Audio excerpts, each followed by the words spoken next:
નમસ્કાર દર્શક મિત્રો, કરંટ ટોપિકમાં હું પીનલ આપ સૌનું સ્વાગત કરું છું. વાત કરી રહ્યા છે ફરી એક વખત રેગિંગની ઘટનાની.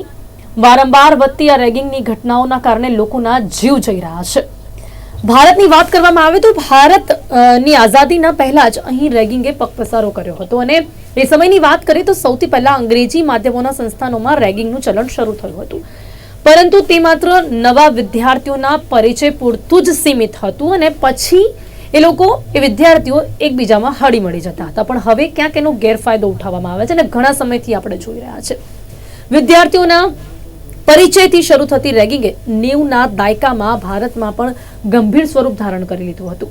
અને જો આંકડાઓ પર એક નજર કરીએ તો 1997માં તમિલનાડુમાં સૌથી વધુ રેગિંગના મામલાઓ સામે આવ્યા હતા અને ત્યારબાદ વર્ષ 2001માં સુપ્રીમ કોર્ટે રેગિંગ પર સંપૂર્ણ પ્રતિબંધ લગાવી દીધો હતો અને ત્યારબાદ એન્ટી રેગિંગ કાયદો એ પણ ભારત દેશમાં છે, છતાં પણ તેની અમલવારી ક્યાંય જોવા નથી મળતી. ને તેનું વધુ એક ઉદાહરણ હવે સામે આવ્યું છે કે જ્યારે પાટણના ધારપુરમાં મેડિકલ કોલેજમાં રેગિંગના કારણે એક વિદ્યાર્થીનું મોત થયું છે. ધારપુર મેડિકલ કોલેજમાં એક નવો વિદ્યાર્થીએ તેનું ઇન્ટ્રોડક્શન સ્ટાર્ટ થયું અને 15 જેટલા વિદ્યાર્થીઓએ રેગિંગ કરી તેની સાથે અને ઇન્ટ્રોડક્શનના નામે તેને રેગિંગ જ કહી શકાય કે જ્યારે તેને 3 કલાક ઊભો રાખવામાં આવ્યો અને ડોક નીચી રખાવીને 3 કલાક તેને ઊભા રાખવામાં આવ્યો અને ત્યારબાદ એને જે કંઈ પણ સવાલો કરવામાં આવ્યા છે, કદાચ તેને મેન્ટલી પણ પ્રેશર પડ્યો હશે અને કદાચ પેલું કહી શકાય કે સેલ્ફ રિસ્પેક્ટ અને ઈગો એ પણ હર્ટ થઈ હોય ને ત્યારબાદ એવું પણ કંઈક એની સાથે બન્યું હોય.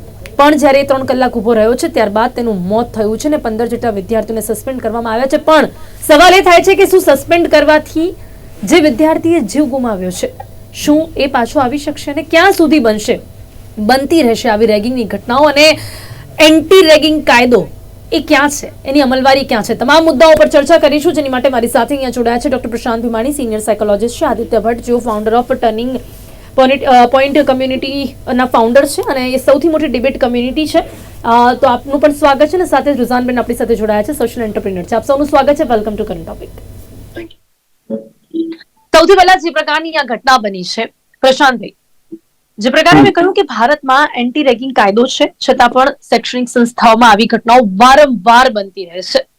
શું લાગે છે આપને કે આ જે સિનિયર્સ હોય છે એ સિનિયર્સની માનસિકતા હજી સુધી કેમ નથી બદલાઈ રહી? કેમ હજી પણ એમને એક મજા આવે છે કે જ્યારે કોઈ નવો વિદ્યાર્થી આવે ત્યારે એને હેરાન કરવો, અને હેરાનની પણ કોઈ સીમા નથી. હેરાનગતિ પણ એટલી કે એ જે વ્યક્તિ છે, ઘણી વખત આપણે એવું પણ જોયું છે કે લોકો એના કારણે સુસાઇડ પણ કર્યા છે. આ તો એને 3 કલાક ડોક નીચે રખાવીને ઉભું રાખવામાં આવ્યું, જેના કારણે તે ઢળી પડ્યો છે. એટલે શું બન્યું હશે, એના પર શું વીત્યું હશે, એની પણ માનસિકતા, ને આવું કરનાર લોકોની પણ માનસિકતા શું હોય છે? જે લોકોએ આવું કર્યું છે એ લોકો તો ડેફિનેટલી આ એક પ્રકારની વિકૃતિ એટલા માટે છે કે જેને સોશિયલી એક્સેપ્ટેડ વિકૃતિ કહેવાય. જેમ તમે વાત કરી કે શરૂઆતના હું માનું છું ત્યાં સુધી 80s ની અંદર લગભગ રેગિંગનો કન્સેપ્ટ નવો એ વખતે હતો અને એ વખતે લોકો એવું માનતા હતા કે વેસ્ટર્ન કન્ટ્રીઝની અંદર આવું થાય તો આપણે પણ એક અહીંયા એને સ્વીકારી ચાલવું જોઈએ. અને મોટો સિનિયર હોય એટલે જુનિયર પાસે બધું જ કામ કરાવે. પહેલા તો એ બધું બહુ હતું, દરેક કોલેજમાં હતું, દરેક મેડિકલ કોલેજમાં અમે પણ એ બધું જોયેલું છે કે સિનિયરો જે છે એ અમુક પ્રકારની દાદાગીરી પહેલા બહુ કરતા હતા. જો કે અમે ઝૂક્યા નથી, અલગ વસ્તુ છે. પણ આ એક સોશિયલી એક્સેપ્ટેડ ન્યુસન્સ હતું, એમાં કોઈ ડાઉટ નથી. કારણ કે રેગિંગ ઇઝ વેરી કોમન કે આવું તો થાય એમ. એ વાત જે છે ને એના કારણે કેટલાક લોકોના મનમાં એવું થતું ગયું કે આપણે કોલેજમાં જઈએ તો પહેલા રેગિંગનો ભોગ બનવાનું. ધારો કે 4 વર્ષ એન્જિનિયરિંગના હોય કે મેડિકલના 5 વર્ષ હોય, 5.5 વર્ષ, તો શરૂઆતમાં ભોગ બનવાનું. પછીના 4 કે બાકીના 3 વર્ષ આપણે બીજાને મજા લેવાની, બીજાને હેરાન કરવાના. એટલે તમને તો બીજાને હેરાન કરવા મળવાનું જ છે. એ પ્રકારની એક માઇન્ડસેટ ધીરે ધીરે ડેવલપ થતો ગયો. આ એક પ્રકારનું ભયંકર આ બુલિંગની ઘટના છે, જેને બુલિંગ કહેવાય. બુલિંગને વધારે એક્સ્ટ્રીમ રીતે જોઈએ તો એને રેગિંગ શબ્દ કોમનલી લોકો એને ઓળખે છે. પણ જે કરનાર છે એ જ્યારે આવું કંઈક પણ વિકૃત કામ કરાવે છે ત્યારે એક્ઝેક્ટ એ જ વ્યક્તિ પાસે એ જ બાબત ઈચ્છતો હોય છે ને ડાયરેક્ટ 1 to 1 એ કરાવે છે એવું નથી. એના મૂળ, એના રૂટ્સ જે છે ક્યાંક બીજે પડેલા હોય છે. એના મનમાં કોઈક બીજો આક્રોશ, બીજો ગુસ્સો, બીજો રોષ કોઈ પ્રોફેસર માટેનો હોય કે કોઈક પોતાના મા બાપ પ્રત્યેનો હોય, સમાજ પ્રત્યેનો હોય, ક્યાંકથી એને જોયું હોય ક્યાંકથી એને ખાલી ખાલી કોઈને હેરાન કરવામાં સેડિસ્ટિક પ્લેઝર આવતો હોય, આ બધું જ જ્યારે હોય ત્યારે નવા છોકરાઓ પર કાઢે છે. તમને એક બહુ સરસ ઇન્ટરેસ્ટિંગ એક્ઝેક્ટ એને લાગતું નથી પણ એક બહુ સરસ ઇન્સિડન્ટ કહું જી. કે મુન્નાભાઈ MBBS નામનું પિક્ચર હતું. એમાં પેલું તો બધા ખબર છે, આપણે છોકરીઓ પેલો ડાન્સ કરાવે છે ડોલારે ઉપર, એ બધું એ આપણે જોયું, એ અલગ વસ્તુ છે. પણ એક બીજી એની અંદર એક બહુ ઇમ્પોર્ટન્ટ વાત હતી કે જયારે સુનિલ દત્ત જયારે રેલવે સ્ટેશન પર આવે છે અને ત્યાં એક ગઠિયો એનું પર્સ પાકેટ કે એવું કંઈક વોલેટ લઈને જતો રહે છે, ત્યારે બધા લોકો પકડે છે અને એક જણ એ પોતે પણ ત્યાં જાય છે અને એક જણ એને લાફો મારે છે અને આખું ટોળું એને મારવા માટે તૂટી પડે છે. ત્યારે બહુ સરસ એક વાત કહે છે કે तुम्हें पता है कि ये लोग क्यों तुम्हें मार रहे हैं, तुमने चोरी की इसलिए नहीं मार रहे, उनका ये गुस्सा है जो तुम पर निकाल रहे हैं. और ये યાદ રાખો કે એટલે આ બાબત બહુ જ આપણા સમાજમાં ધીરે ધીરે વધી, બહુ જ ઇન્ટરેસ્ટિંગ વાત છે. અને આ વાત સમજવા જેવી છે કે એક જગ્યાનો ગુસ્સો જ્યાં ઉતારી શકાય એ બાબત પર તમે કાઢો, જે નબળું છે એના પર કાઢો. પોતે નબળા હતા, પોતાના પર જે વીત્યું છે એવું કઈ એની સાથે કંઈક બન્યું હોય એટલે એ લોકો પણ એવું કંઈક કરવા માંગતા હોય. સાસ ભી કભી બહુ થી આ એના જેવું છે કે ગમે તેમ કરીને એને એ વિકૃતિ જે છે એ કાઢવી છે એને.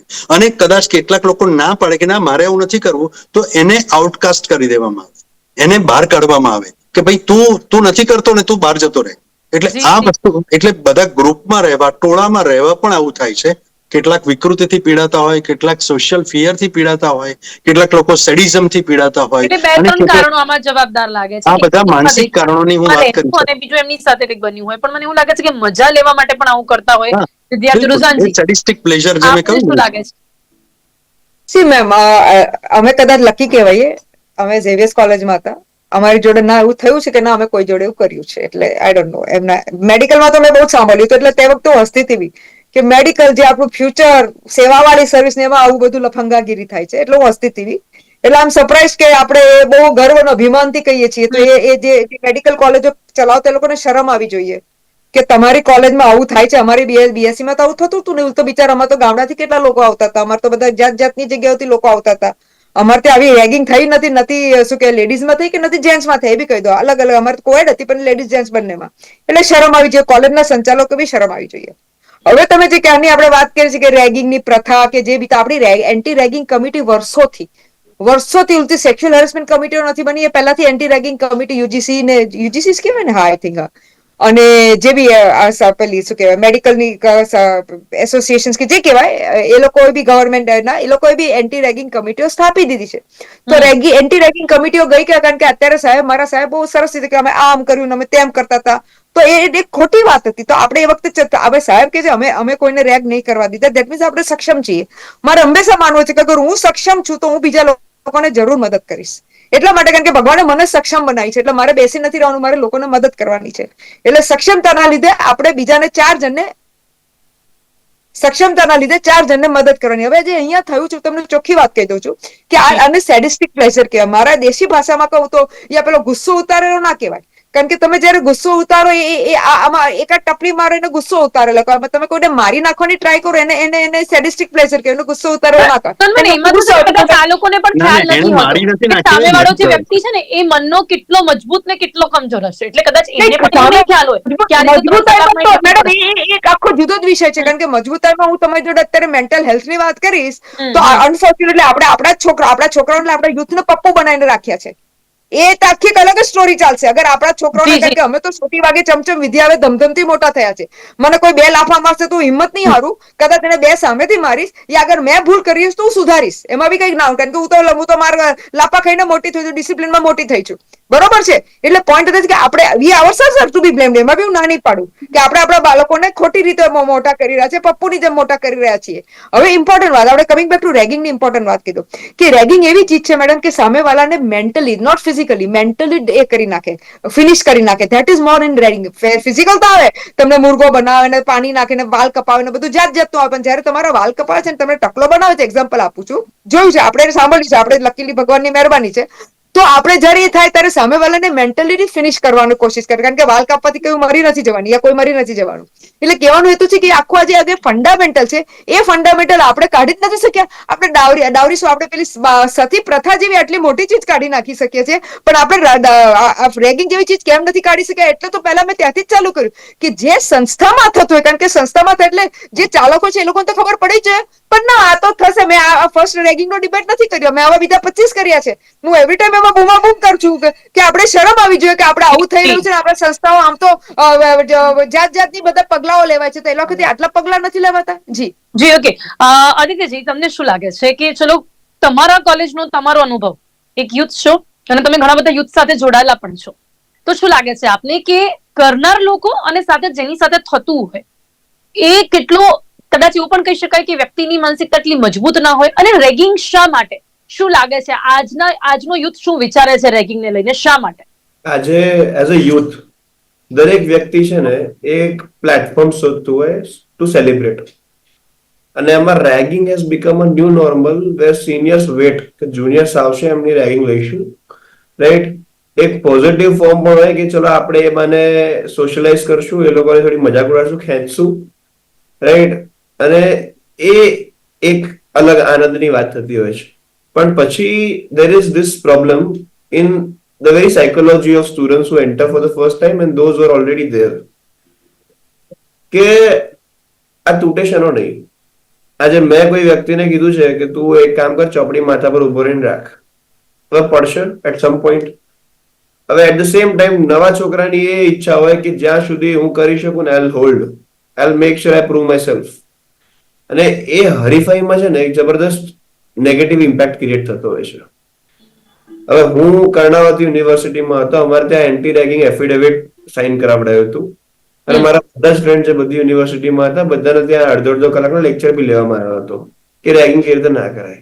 અમારા સિનિયર્સે બહુ પ્રેમથી મને કીધું હતું કે તારે કરવું હોય તો કરજે, પણ તું કરીશ તો તને મિસ્ટર ફ્રેશરમાં કામમાં લાગશે કરીને અમને એક ડાન્સ કરાવડાવ્યો ચીકની, અને મેં કર્યો હતો. ઓકે, તો એ મારું રેગિંગ હતું. જયારે હું એઝ અ સિનિયર બન્યો ત્યારે કાયદા થોડા ઓવર સ્ટ્રિક્ટ થઈ ગયા હતા અને બધા થોડા આમ રેગિંગ વિશે એટલું બધું હતું નહીં કલ્ચર, એટલે અમે ખાલી 2 જણને કીધું હતું કે મિમિક્રી આર્ટિસ્ટ કરીને બતાડો, રાઈટ? તો પછી where this ragging seems so innocent, certain groups જ્યાં જબરદસ્ત સ્ટ્રોંગ ગ્રુપ બની જાય ને, જ્યાં તમારે મેડિકલ કોલેજીસ થઈ ગઈ, લો, ડેફિનેશન શું છે રેગિંગ ની? ડેફિનેશન શું લાગે? ત્યાં હું ડોક્ટર ઓપ્શન હોવું જોઈએ, જરૂરી છે કંઈક ના કંઈક એમની પાસેથી કરાવવામાં આવે. રેગિંગ ની ડેફિનેશન શું? ત્યાં હું થોડો ડોક્ટર સાહેબ થોડું જુદું માન્યતા રાખું છું. રેગિંગ અને બુલિંગમાં અંતર છે. ડેફિનેટલી છે, there is no doubt about it. Bullying બની જાય છે. રેગિંગ ખેંચવાની જે પ્રક્રિયા છે એને હોય છે, but the moment you take it to a level જ્યાં સામેવાળાને પીડા પહોંચે છે, it becomes bullying. Ragging can become a instrument to bully a person. તમે યુઝ કરો એક યુ ફાઇન્ડ એન ઓપોર્ચ્યુનિટી કે હવે રેગિંગ લઈશું, અને પછી ક્યાં સુધી પેલો તૂટતો નથી એ તમે ટેસ્ટ કરો ને, તો ધીમે ધીમે બુલિંગમાં કન્વર્ટ થઈ જાય. અને તે માટે એક જબરદસ્ત એસોસિએશન ઓફ સ્ટુડન્ટ્સ હોવું જોઈએ, અને થોડુંક વિજિલન્સ સુપરવિઝન ટીચર્સ નો હોવું જોઈએ. આજે ઇંગ્લિશમાં એક ટર્મ છે સ્નિચ કરવું, કે યુ કેનોટ સ્નિચ. જી જી, તમે કમ્પ્લેન ના કરો, તમે કમ્પ્લેન કરો તો તમારું વગવાઈ જાવ કોલેજમાં. એટલે સિનિયર્સ એ કરે ને જુનિયર્સ સહેન કરે. અને જે કોલેજોમાં હાઈ એકેડેમિક્સ અને કોલેજમાં ઇન્વોલ્વમેન્ટ વધારે હોય ને, બીબીએ, બીએ, બાકી બધી સ્ટ્રીમ્સ તમે જોશો ને, એમાં કોલેજમાં ઇન્વોલ્વમેન્ટ કરતા તમારું કો કરિક્યુલર બી બહુ ઇમ્પોર્ટન્ટ હોય. હાઈલી એકેડેમિક ફિલ્ડમાં સ્ટુડન્ટનું ક્લાસરૂમ ડાયનેમિક એટલું સ્ટ્રોંગ હોય છે કે ત્યાં જુનિયર્સ અને સિનિયર્સનો કનેક્શન જોઈએ જ, કેમ કે તમે સિનિયર્સની હેલ્પ વગર જુનિયર્સ ના આગળ વધી શકે. પણ આ છે ને, આ ક્યાંક ને ક્યાંક જ્યારથી આની શરૂઆત થઈ ને ત્યારથી જ એ જયારે વધતું ગયું ને ત્યારે એને ક્યાંક રોકવાની જરૂર હતી. પ્રશાંત, હું તમારી પાસે આવીશ, પણ મને છે ને થોડુંક કાયદા વિશે કોઈ જાણકારી આપી શકે? રુઝાનબેન, અહીંયા એન્ટી રેગિંગ જે કાયદો છે, હવે એનો ઉપયોગ કેવી રીતે કરવો એના વિશેની કોઈ જાણકારી? જે વિદ્યાર્થી સાથે આવું કંઈક બની રહ્યું છે, ઓકે, ફોર એક્ઝામ્પલ, જો આ વિદ્યાર્થી સાથે આ બની રહ્યું છે, 3 કલાક આ ડોક નીચે કરીને ઉભો હતો, બીજા કોઈ વિદ્યાર્થી જો તરત જ કંઈક એક્શન લેવા માંગે, કાં તો એ વિદ્યાર્થી પોતે કંઈક કરવા માંગે, તો શું કરી શકે છે? સૌથી પહેલા મેડમ જેટલું એન્ટી રેગિંગ નો મને નોલેજ છે, સૌથી પહેલા કહું તો પેલું મેં કહું યુજીસી નું નામ એક્ઝેક્ટલી ભૂલી ગઈ છું, પણ I think university grant commission જ કહેવાય છે ને. એ લોકોએ જેમ આ ભાઈએ ના આદિત્યભાઈ કે અમારી પાસે એફિડેવિટો બી સહી કરાવે છે, એટલે it is taken up very very seriously. અને બીજી વાત કે અચ્છા ફ્રોમ આઈપીસી ની આપણો જે બી નવો લો આવ્યો છે કે આઈપીસી જે બી છે, જેટલું મને જ્ઞાન છે કે રેગિંગ એટલે એના માટે કઈ અલગ સ્પેશિયલ લો નથી from IPC point of view, પણ એ ગુનામાં આવી જાય કે તમે કોઈને જેને કે લેટ અસ સે છોકરાઓને બી મોલેસ્ટેશન આવે, એટલે એવું નથી કે ખાલી છોકરીઓને આવે કે તમે એને મોલેસ્ટ કરો, એને કહો કે તમે એના કપડા ઉતારા કહો, તો એની શું કે એની પેલી એક ઇંગ્લિશ વર્ડ છે ભૂલી ગઈ છું, એટલે it all comes under IPC also, એટલે એવું નથી કે ના આવી શકે, બરોબર છે. બીજો પણ કે હવે આ લોકોની જે રેગિંગ કમિટીઓ જે બને છે કે રેગિંગ કમિટી જે રેગિંગ ના લોસ છે, બહુ ક્લિયર છે કે તમે કોઈને બી એમાં ઇટ ઇઝ અ બ્રોડ લો, એટલે એવું નથી કે આ જે ભાઈ અત્યારે કહે છે કે ભાઈ માથે બુક મૂક, બરોબર. હવે તમે જો તો કેટલું એ લોકોએ કેટલું ટ્વિસ્ટ કર્યું છે, એ તમે સાંભળવા જેવી સ્ટોરી છે, એટલે મેં સાંભળી. તું માથે બુક મૂક, તારી ઈચ્છા હોય તો જ મૂકજે, પણ અગર તું મૂકશે તો તું પેલું શું કઈક પોઝિટિવ કઈક કરાવશે, એટલે એને વાવો દેખો આધા ઘંટા બુક રખી, 1 ઘંટા બુક રખી, નહીં ગીરી, બરોબર છે. પહેલા જમાનામાં શું થતું કે ચાલ બુક બુક, ચાલ ઉભો રે, C that is the difference. Did you get it? Function તો એક જ છે, બંનેનું ફંક્શન એને સેમ કરાયું છે કે તું બુક બુક તમારે હીરો મેં જે બે ડિફરન્સ જણાવ્યા, હવે પેલી રીતે જયારે કહેવામાં આવે ને ત્યારે ઘણી વખત એને ઈગો પર આવી જાય. જરા 10 લોકોની વચ્ચે એ વ્યક્તિ સાથે આવું કંઈક બન્યું હોય ને એનું બેકગ્રાઉન્ડ તમે ન જાણતા હોય, ઘરે કેવી રીતે રહેતો હોય, એના માતા પિતા એને કેવી રીતે રાખ્યો હોય, એ કદાચ બહુ ઇમોશનલ પણ હોઈ શકે, કદાચ એને આ બધું ક્યારે કોઈએ ઊંચા અવાજમાં વાત પણ ના કર્યું ને અચાનક જયારે કોઈ વ્યક્તિની સાથે આ બિહેવ કરવામાં આવે તો આપને લાગે છે પ્રશાંતભાઈ ક્યાંક એની માનસિકતા પર તેની સીધી અસર થતી હોય છે. આપણે છે ને અત્યારે રેગિંગ કરનારની જ ખાલી વાત કરી, રેગિંગ નો ભોગ બનનાર લોકો જે છે એના વિશે બહુ જ બધા રિસર્ચ થયા છે, સાયન્ટિફિક રિસર્ચ થયા છે, અને એના પરથી એવું ખબર પડી છે કે જો આવા કોઈ પણ ઇન્સિડન્ટ થયા હોય તો એની આખી જિંદગી સુધી એની અસર રહેતી હોય છે, not only for few years, પણ ઘણી બધી વખત એવા રેગિંગ હોય છે કે જે રેગિંગ એમના કોન્ફિડન્સને તોડતા હોય છે, એમની મેન્ટલ હેલ્થને બ્રેક કરતા હોય છે, ઘણી બધી વખત એમની ઇન્ટિગ્રિટી તોડી નાખતા હોય છે, અને ઘણી બધી વખત એવું પણ જોયું છે કેટલાક ક્રિમિનલ્સ જે અત્યારે જોવા મળે છે આપણને, એ લોકોની લાઈફમાં સૌથી પહેલા કોઈકે કોલેજની અંદર રેગિંગ કર્યું હોય અને એનો એ ભોગ બન્યા હોય, એટલે એમાંથી પછી એક સાયકોપેથિક પર્સનાલિટી ઊભી થાય અને ફ્યુચરમાં એ સમાજની અંદર નુકસાન કરે.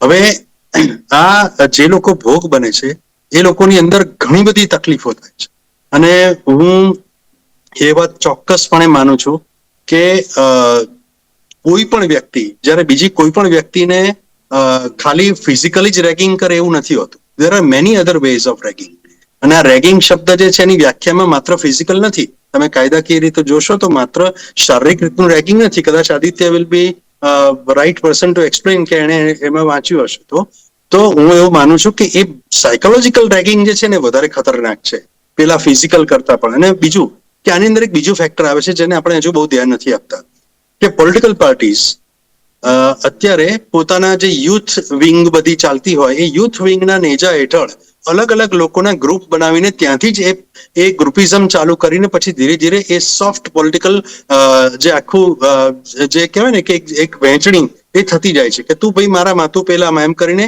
ત્યાંથી શરૂ થાય છે. એટલે આ બધું તો હજી આપણે એને આપણે કન્સિડરેશનમાં લીધું જ નથી. બીજી વાત છે કે સાયકોલોજીકલ લેવલે કોઈ પણ છોકરો જે છે એ ઘણી વખત રેગિંગને વખતે ધારો કે પોતાનું એગ્રેશન સામે વ્યક્ત કરવાનું છે, એને એમ છે કે મારે આવું નથી કરવું, મારી જોડે કમ્પલસરી કરાવે છે. હવે એને પણ સામે ગુસ્સો આવે છે પણ એ કરી શકતો નથી, ગુસ્સાને અભિવ્યક્ત નથી કરી શકતો, તો એમાંથી 3 પ્રતિક્રિયાઓ જન્મે છે. પહેલી પ્રતિક્રિયા જે છે કે એ મનમાં ભરી રાખે છે કે હું હવે જ્યારે હું સિનિયર થઈશ ને ત્યારે મારા જુનિયરનું આનાથી ખતરનાક રીતે રેગિંગ કરીશ. એક વાત. બીજું કે એને એ તાત્કાલિક તોડફોડ કોઈક કરે છે, કોઈ વસ્તુઓ તોડફોડ કરે છે. અને ત્રીજું એ સુસાઇડ કરી શકે છે અથવા સેલ્ફ હાર્મ કરી શકે છે. અને એની સાથે સેલ્ફ હાર્મનું જ એક સોફ્ટ સ્વરૂપ છે વ્યસન. એને વ્યસન ના હોય તો કેટલાક છોકરાઓ વ્યસન તરફ પણ વળી જાય છે. આ જ રીતે કદાચ રેગિંગમાં વ્યસન કરાવાતું હોય છે પણ પછી એટલે આ 3 રીતે એની પર અસરો બહુ થતી હોય છે. અને અમે જેટલા કેસીસ જોતા હોઈએ છીએ યંગસ્ટર્સના ઘણી બધી વાર એમાં આ રેગિંગ ડાયરેક્ટલી કે ઇનડાયરેક્ટલી ક્યાંક ને ક્યાંક એક કારણ જોવા મળતું હોય છે. જી જી જી જ્યાંથી તમને લાગે છે કે પણ જેની સાથે રેગિંગ થતું હોય એ સમય અવાજ ના ઉઠાવી શકે, તમને એઝ અ યુથ તમારો અનુભવ શું કે છે કે શું કોઈ ત્યારે અવાજ ઉઠાવ્યો છે? લાગે છે કે ત્યાં તાત્કાલિક ધોરણે કોઈ નિકાલ આવી શકે, કે તાત્કાલિક ધોરણે એ એન્ટી રેગિંગ કાયદો તેનો ઉપયોગ થયો હોય, કે ટીચર્સ કે પ્રિન્સિપલ સુધી એ વાત ગઈ હોય ને ત્યારે તમને રોકવામાં આવ્યા હોય? મેમ તમે છે ને નેચર ઓફ સ્ટુડન્ટ જોજો. શરૂઆતમાં જયારે સ્ટુડન્ટ કોલેજમાં એન્ટર થાય ને, he is very under confident. ગમે તેટલો ટોપર હોય, જ્યારે કોલેજમાં એન્ટર થાય છે, હી ફાઇન્ડ્સ કે બહુ જ બધા નવા નવા લોકો છે, ઘણા બધા સિનિયર્સ છે જે કોલેજ એ કલ્ચર જુનિયર્સ બી તો એનો બી ગ્રુપ હોય છે. હવે તો એવું બી હોય ને કે બધા સિનિયર્સ નો એક ગ્રુપ હોય, જે લોકો ન્યુ કમર્સ હોય એ લોકો પણ ગ્રુપમાં હવે તો જતા હોય છે. તો એ લોકો કેમ પોતાની સિનિયર થી વાલા થવું હોય ને, હવે આમાં કેવું હોય છે કે એઝ અ ન્યુ કમર ટુ ધ કોલેજ હું મારી વાત કરું છું. The moment I entered the college, my mentality was I want to conquer this college. જેમ બધાને મળ્યો એક સરસ આમ આભાસ થયો કે ભાઈ અઘરું છે, કે there are already people જે લોકોને આ કોલેજ વિશે બધું જ ખબર છે, ફેકલ્ટીઝ ઓળખે છે, હસી મજાક કરે છે, રાઈટ. એ ટાઈમે મારા 4 ભાઈબંધો હોય ને, તમે ચારે જોડે અંડર કોન્ફિડન્ટ હોઈએ. હવે ત્યારે કોઈ સિનિયર આવે, રાઈટ, સ્માઇલ કરીને જો અમારી વાતો કરે, તો પછી that he creates a feeling where you want to associate yourself with that individual. હવે એક વ્યક્તિનું પર્સનાલિટી ડેવલપમેન્ટ જે ફર્સ્ટ યરમાં હોય ને થર્ડ યરમાં હોય ને, આસમાન જમીનનો અંતર હોય. એ જે ઓનરશિપ આવી જાય ને કોલેજની, કે આ તો મારી કોલેજ છે ભાઈ, એ થર્ડ યર સેકન્ડ યરમાં એમને ડેવલપ થાય. પહેલા વર્ષમાં they are still under that environment where they want to impress the seniors, they want to make the college their own, they want to understand the vibe, and they do not want to take any wrong step, make any mistakes. અને if A they તો બીજા students હોય તો જોતા હોય, if they એ લોકો કઈ participate- action ના લઈ શકે આ રીતે? ચલો, જે સ્ટુડન્ટ્સ છે એ જુનિયર છે, પેલા લોકો કરી રહ્યા છે, સિનિયર છે, બીજા સ્ટુડન્ટ્સ એવા પણ હોય છે કે જે જોતા હોય છે. શું એમને ખ્યાલ નથી આવતો કે કંઈક ખોટું થઈ રહ્યું છે? શું એ લોકો તાત્કાલિક ધોરણે ટીચર કે પ્રિન્સિપલ ઇન્ફોર્મ નથી કરી શકતા? Ma'am that is where the concept of snitching comes in. મેં તમને જે કીધું કે જે વ્યક્તિ કમ્પ્લેન કરે ને એને આઇસોલેટ કરવામાં આવે. હવે હું ભાગ્યશાળી છું કે આઈ વોઝ ઇન કર્ણાવતી અને મારે એવો કોઈ એક્સપિરિયન્સ રહ્યો નથી. અમારામાં બડી કલ્ચર હતું કે નવા સ્ટુડન્ટ તમે એક બડી અપોઇન્ટ કરો ને એને તમે ગાઈડ કરો, કોલેજમાં ફેરવો, એને તમે એક feeling of ownership for college develop કરાવડાવો. પણ પછી again in such kind of academic field જ્યાં જબરદસ્ત સ્ટ્રોંગ સિનિયર્સ નો ગ્રુપ હોય છે, સિનિયર અને જુનિયર વચ્ચે કો ડિપેન્ડન્સ બહુ જ હોય છે નોટ્સ માટે, એકેડમિક્સ માટે. તો ત્યાં એ બધા ભેગા હોય ને 10 જણ, ત્યારે કોણ ના પાડે છે ને પહેલા જોવાય. અને જો કોઈ જેને કમ્પ્લેન કરીને આવે ને તો એને આઇસોલેટ કરવામાં આવે. અને આઈ ફીલ જે આ પાટણનો કેસ છે એ બહુ સિવિયર ગયો, પણ મને લાગતું નથી કોઈ પણ સિનિયર અંદાજો હતો કે what they were doing, right. વાત વિકૃત છે કે હું એલજીમાં હતી, મને ખ્યાલ નથી યાર રેગિંગ કઈ રીતે લોકો કરી લે છે, ક્યારે થાય છે, ક્યાં થઈ. એકચ્યુઅલી મેં તો કોઈની જોઈ પણ નથી. મને એવું જ્યાં સુધી ખ્યાલ છે કે જ્યાં આપણા ડેવલપ એરિયાઝની વાત કરીએ, સિટીઝની વાત કરીએ, તો મેં નથી જોઈ કે આવું કંઈક થયું હોય. પણ કેમ આ મેડિકલ કોલેજીસ, કેમ ત્યાં જ બધું થતું હોય છે? રુઝાનજી જી. મેમ એટલે કે આની હાથ ઊંચી કરું છું કારણ કે ભાઈ એક બહુ સરસ વાત કરી કે બડી કલ્ચર આ ક્યાંથી આવ્યું? કોલેજે રાખ્યું બડી કલ્ચર. કારણ કે કહે છે કે યસ નવા સ્ટુડન્ટ આવે એ લોકોને તો કઈ ખબર નહીં, સ્કૂલમાં હોય 12th સ્ટેન્ડર્ડ સ્કૂલ પાસ કરીને આવતા હોય, કોલેજમાં બધે પિક્ચરોમાં બધું જોયું તે થાય કે અમે એમ સ્ટુડન્ટ ઓફ ધ યર ને બધું જાત જાતનું પિક્ચરમાં દેખાય, એટલે એ લોકોને બી એવું મૂડ હોય. તો આ બડી કલ્ચર આપણી બધી કોલેજમાં કેમ નથી આવતું? યુજીસી નો લો છે કે તમે એન્ટી રેગિંગ કમિટી બનાવો, અગર તમે ના કરે એટલે યુનિવર્સિટીના બી ગ્રાન્ટ કમિશન કેન્સલ થઈ શકે છે, પ્રાઇવેટ કોલેજીસ બી તકલીફમાં આવે છે. એટલે એવું નથી કે there is no law behind it, પણ અનફોર્ચ્યુનેટલી એનું અમલીકરણ તો આપણે ત્યાં તો છે જ નહીં ને. યારી દોસ્તી એવા જે બી કોલેજમાં થયું છે એ યારી દોસ્તી કરી જશે, જેમ અત્યારે પેલી હોસ્પિટલમાં તમે જોયું ખ્યાતિવાલામાં એ રીતે થઈ જશે. એટલે મેડમ મને પ્રોબ્લેમ ત્યાં થાય છે કે અહીંયા લોકોના ભોગ પર ભોગ ચડે છે. આપણા લો 110 લો છે, સારું છે કોઈ લોયર નથી બેઠા, ન તો બીજા 4 નેતા બેઠ તો બીજા 4 લો બનાવવા કહી દેતે. પણ બધું જ છે, પણ એનું અમલીકરણ થઈ નથી રહ્યું ને એટલે આપણે છોકરાઓ ભોગ બની રહ્યા છે. થોડુંક આપને રોકેશ, પણ આપણે લાગે છે કે આજે સિનિયર્સ હોય છે ને જે રેગિંગ જે કોન્ફિડન્સની સાથે કરતા હોય છે, ક્યાંક એ લોકો ટીચર્સ અને પ્રિન્સિપલના બહુ પેલા વાલા હોય છે. એવું બની શકે. બધા કામ વર્ડ કહેવાય પીઈટી પેટ કહેવાય, કારણ કે ટીચરને એ લોકોના બી બધા રિક્વાયરમેન્ટો જાત જાતની હોય છે. એટલે એ લોકોને બધાને પેટ બનવું હોય, ટીચરનું પ્રિન્સિપલનું પેટ. એટલે પેટ બન્યા હશું, હું ના નહીં પાડું બેન, હું બિલકુલ અગ્રી કરું છું. એટલે તો મને પ્રોબ્લેમ ત્યાં જ છે ને કે તમે લો પ્રમાણે કામ નથી કરતા, તમે પેટો બનાવીને બેસો છો, તો પછી ભોગવો. મારે એવું છે કે આમને સસ્પેન્ડ, યુનિવર્સિટીને સસ્પેન્ડ, જે બી યુનિવર્સિટી કે જે એને સસ્પેન્શનમાં મૂકી દો, બંધ કરાવી દો. પછી કહેશો કે ના અમારા બિચારા સ્ટુડન્ટ્સોનો ભોગ લેવાશે. એટલે બિચારા તમારા સ્ટુડન્ટ બી બધા ફસવાના. એટલે પોઈન્ટ અત્યારે બેન તે જ થઈ રહ્યો છે કે જે અત્યારે આદિત્યભાઈ કહી રહ્યા છે તો એ પોઝિટિવ ચીજ કરી રહ્યા છે. કર્ણાવટીએ બહુ પોઝિટિવ ચીજ કરી છે, તો બીજી યુનિવર્સિટીઝ કેમ પોઝિટિવ ચીજ નથી કરી શકતી? મારો પ્રોબ્લેમ ત્યાં છે. મેડિકલ ઇન્સ્ટિટ્યૂટ કેમ પોઝિટિવ ચીજ નથી કરી શકતી? મારો પ્રોબ્લેમ ત્યાં છે. હવે તમે એક જ મિનિટ, જે છોકરાઓને તમે આવું શીખવાડો, મગજ આવું કરાવો સિનિયરોને, તો એ કાલ ઉઠીને આપણી સોસાયટીમાં કઈ રીતનું વર્તન કરશે? એ કાલ ઉઠીને એને એના વાઇફ બોલો, બાળકો બોલો, કઈ રીતનું એ કહેશે? કારણ કે એના મગજમાં તો આટલો કચરો ભરાઈ ગયો છે, આટલી ઘૃણા ભરાઈ ગઈ છે. એ કઈ રીતે આપણે આપણી સોસાયટીને સ્વસ્થ તમે બનાવી થોડો ઓછો છે આપણી પાસે. પ્રશાંતભાઈ, ઇન ધી એન્ડ બહુ શોર્ટમાં, જો કોઈની, કારણ કે આપણે છે ને કાયદાની અમલવારી સુધી કદાચ પહોંચી જ નથી શકતા, ટીચર્સને પ્રિન્સિપલને સમજાવી નથી શકતા, આ સિનિયર્સને સમજાવી નથી શકતા, તો મારી આપણે રિક્વેસ્ટ છે કે આપણે એ સ્ટુડન્ટ્સ કે જેમની સાથે આ બનતું હોય છે ને, આ છે ને બહુ ના છૂટકે મારે એક એડવાઇસ લેવી પડી રહી છે, કારણ કે બીજું કોઈ કદાચ આપણે કરી નથી શકતા. તો પેલા સ્ટુડન્ટ્સ પોતાની માનસિકતાને એટલી મજબૂત રાખે, એવા મજબૂત બને કે એમની સામે લડી શકે ને, જે કંઈ પણ કરવું એને બહુ મગજ પર ના આવે. શું કહેશો, કઈ રીતે એકદમ આને લાઇટલી લઈ શકાય છે? પહેલી વાત તો એ છે કે સ્ટુડન્ટ્સ જેની સાથે આવું થાય કે થવાનું છે એવી એને ખબર પડે ને, ત્યારે તરત જ ભલે કોઈ પણ જાતની બીક રાખ્યા વગર એ કહી દેવું જોઈએ. હું તમને એક બહુ મોટી વાત કહું. અત્યારે મારે નામ ના લેવાય, હું બે મોટી યુનિવર્સિટી સાથે સંકળાયેલો છું, જેની અંદર આ કન્સલ્ટન્ટ તરીકે જ હું સંકળાયો છું ને યુવાનો સાથે જ કામ કરું છું. એ લોકોને આ જ અમે શીખવાડીએ છીએ કે તમે કહી દો, બસ આ જ સૌથી મોટી વાત છે. જી જી જી, ચોક્કસ.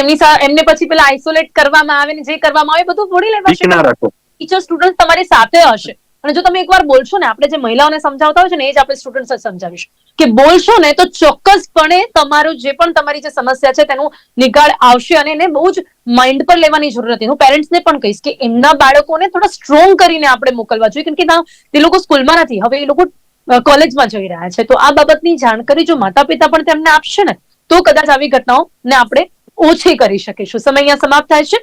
આદિત્ય, પ્રશાંતભાઈ, રુઝાનજી, આપ સૌ અમારી સાથે ચર્ચામાં જોડાયા, ખૂબ ખૂબ આભાર. Thank you so much. તો એન્ટી રેગિંગ કાયદો છે છતાં પણ અમલવારી કેમ જોવા નથી મળતી? કેમ આવો માહોલ હજી પણ મેડિકલ કોલેજીસમાં જોવા મળે છે? આ જે વિદ્યાર્થી છે તેનું મોત થયું છે, કારણ છે રેગિંગ. 3 કલાક તેને ઊભા રાખવામાં આવ્યું, નીચે એની ડોક રખાવીને ઊભા રાખવામાં આવ્યું. કદાચ એને મગજ પર પણ બહુ અસર થઈ હશે, ને કદાચ એવું પણ હોઈ શકે કે આરોગ્ય રિલેટેડ પણ એને કંઈક સમસ્યા હોઈ શકે, જેના કારણે પણ એનું મોત થયું છે. અને આ જે સ્ટુડન્ટ્સ છે એમને અંદાજો પણ નહીં હોય, એમની આ મજાક મસ્તી, એમની આ રેગિંગ ક્યાંક એ યુવાનો જીવ લઈ લેશે. તો બસ એટલા જ માટે આજે રેગિંગ વિશે અને રેગિંગના કાયદા વિશે જાણવાનો પ્રયાસ કર્યો છે, અને સાથે જ તમામ જે યુવાનો છે તેમની માનસિકતાને બદલવાનો પણ પ્રયાસ કર્યો છે. કરંટ ટોપિકમાં અત્યારે બસ આટલું જ. ફરીથી મળીશું નવા વિષયની સાથે. ત્યાં સુધી રજા આપશો. નમસ્કાર.